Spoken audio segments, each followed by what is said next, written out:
திருவள்ளூர் மாநகராட்சியில் 45வது வார்டு பெண் கவுன்சிலரை காணவில்லை என பொதுமக்கள் வைத்த பேனரால் பரபரப்பு ஏற்பட்டுள்ளது. பாத்திமா தஸ்லின் 45வது வார்டு கவுன்சிலராக உள்ளார். இவர் பெங்களூரில் உள்ள தனியார் ஐடி கம்பெனியில் பணியாற்றி வருவதாகவும், கவுன்சிலர் தேர்தலில் வெற்றி பெற்ற பின் தங்கள் வார்டுக்கே வருவதில்லை எனவும் மக்கள் குற்றம் சாட்டுகின்றனர். மேலும் தங்கள் பகுதி கவுன்சிலரை காணவில்லை என நகர் முழுவதும் போஸ்டர் ஒட்டியுள்ளனர். இதுகுறித்து பாத்திமாவிடம் கேட்டபோது தான் கருவுற்று இருப்பதால் ஓய்வில் இருப்பதாக தெரிவித்தார்.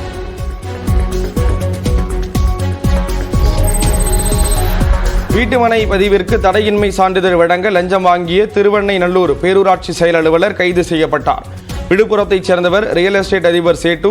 இவர் வீட்டுமனை பதிவிற்காக திருவெண்ணைநல்லூர் பேரூராட்சி செயல் அலுவலர் முருகனை அணுகினார். இதற்காக பேரூராட்சி செயல் அலுவலர் 1,80,000 ரூபாய் லஞ்சம் கேட்டதாக கூறப்படுகிறது. இதனையடுத்து லஞ்ச ஒழிப்புத்துறையினர் ஆலோசனைப்படி ரசாயனம் தடவிய லஞ்ச பணத்தை முருகனிடம் சேட்டு வழங்கினார். அப்போது அங்கு மறைந்திருந்த லஞ்ச ஒழிப்பு காவல்துறையினர் முருகனை கைது செய்தனர். திருவள்ளூர் மாவட்டம் பள்ளிப்பட்டு அருகே தனிநபர் கட்டுப்பாட்டில் இருந்த இடத்தை பொதுமக்கள் சூறையாடி பெற்ற வீடியோ வெளியாகியுள்ளது.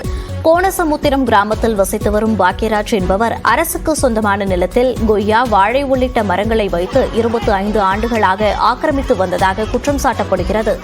மேலும் அங்கு வீடு கட்டுவதற்காக கற்கள் வைத்ததை அறிந்து அப்பகுதி மக்கள் கற்களையும் மரங்களையும் சேதப்படுத்தினர்.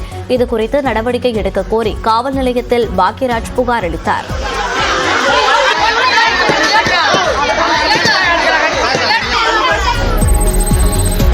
நாகை அருகே கருவேலங்கடையில் சுமார் 50 லட்சம் மதிப்பிலான கோயில் நிலம் மீட்கப்பட்டது.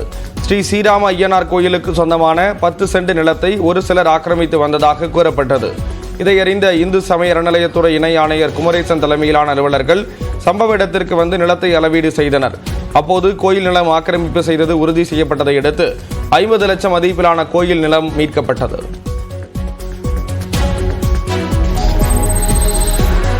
ராமநாதபுரம் அரசு மருத்துவக் கல்லூரி மருத்துவமனையில் ஆட்சியர் மற்றும் எஸ்பி ஆகியோர் நேரில் ஆய்வு செய்தனர்.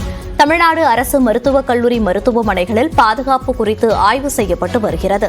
அதன் அடிப்படையில் ராமநாதபுரம் அரசு மருத்துவமனை வளாகத்தில் மருத்துவர்கள், செவிலியர் மற்றும் பணியாளர்களின் பாதுகாப்பு குறித்து ஆய்வு செய்யப்பட்டது. மாவட்ட ஆட்சியர் சிம்ரன்ஜித் சிங், காவல் கண்காணிப்பாளர் சந்தீஷ் ஆகியோர் ஆய்வில் ஈடுபட்டனர். கோயம்புத்தூர் மாவட்டம் பொள்ளாச்சி அருகே சாலையில் மரம் விழுந்ததில் 4 வயது குழந்தை உயிரிழந்தது. சேக்கல்முடி எஸ்டேட்டைச் சேர்ந்தவர் முத்துக்குமார். இவர் தனது மகன் முகிலனை அங்கன்வாடி மையத்திலிருந்து வீட்டிற்கு அழைத்து சென்று கொண்டிருந்தார். அப்போது பலத்த காற்று அடித்ததில் மரம் சாய்ந்து முத்துக்குமாரின் வாகனத்தின் மேல் அதிவேகமாக விழுந்தது. இதில் குழந்தை மரத்துக்கடியில் சிக்கி உயிரிழந்த நிலையில் தந்தை முத்துக்குமார் பலத்த காயங்களுடன் வால்பாறை அரசு மருத்துவமனையில் சேர்க்கப்பட்டார்.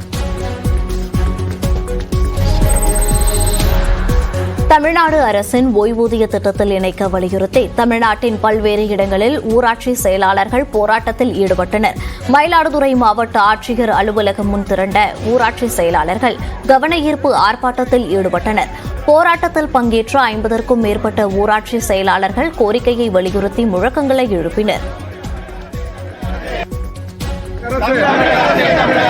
ஏற்றுக்கொள் ஏற்றுக்கொள் ஏற்றுக்கொள் எங்களது கோரிக்கையை இதேபோல் திருவாரூரில் பணியை புறக்கணித்து மாவட்ட ஆட்சியர் அலுவலகம் முன் ஊராட்சி செயலாளர்கள் போராட்டத்தில் ஈடுபட்டனர். பெரம்பலூரில் ஆட்சியர் அலுவலகம் முன்பாகவும், சேலத்தில் கோட்டை மைதானத்திலும் தமிழ்நாடு ஊராட்சி செயலாளர்கள் சங்கம் சார்பில் ஆர்ப்பாட்டம் நடைபெற்றது.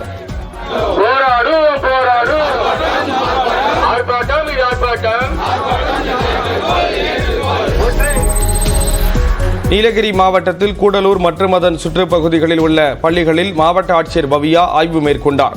தோட்டமூலா ஊராட்சி தொடக்கப் பள்ளிக்கு சென்ற ஆட்சியர் காலை உணவு திட்டத்தை பார்வையிட்டார். தொடர்ந்து ஆசிரியர்களிடம் பள்ளியில் படிக்கும் மாணவ மாணவிகளின் எண்ணிக்கையையும் வருகை பதிவேட்டையும் பார்வையிட்டு கேட்டறிந்தார். மாணவ மாணவிகளுக்கு வழங்கப்பட்ட உணவை தானும் ஒரு தட்டில் வாங்கி சாப்பிட்டு சுவை பார்த்தார்.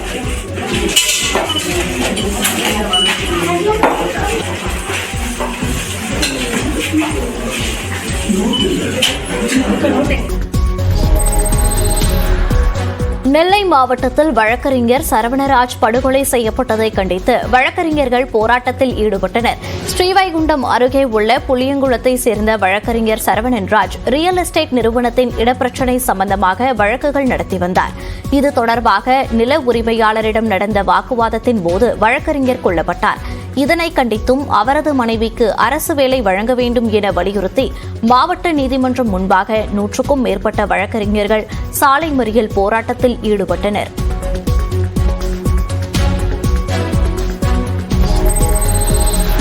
ராணிப்பேட்டையில் பால் உற்பத்தியாளர் கூட்டுறவு சங்கத்திலிருந்து சுமார் 47 லட்சம் ரூபாய் மோசடி செய்த செயலாளர் செல்வராசு கைது செய்யப்பட்டார். 2019 முதல் 2021 வரையிலான காலகட்டத்தில் தாமரைப்பாக்கம் கிராமத்தில் உள்ள பால் உற்பத்தியாளர் கூட்டுறவு சங்கத்தில் 46.32 லட்சம் ரூபாய் முறைகேடு செய்துள்ளதாக அச்சங்கத்தின் செயலாளர் செல்வராசு என்பவரை கைது செய்த வேலூர் பொருளாதார குற்றப்பிரிவு போலீசார் அவர் மீது 4 பிரிவுகளில் வழக்கு பதிவு செய்துள்ளனர். இது தொடர்பாக பால்வளத்துறை அதிகாரிகள் தணிக்கை செய்து புகார் அளித்ததை தொடர்ந்து கைது நடவடிக்கை மேற்கொள்ளப்பட்டுள்ளது.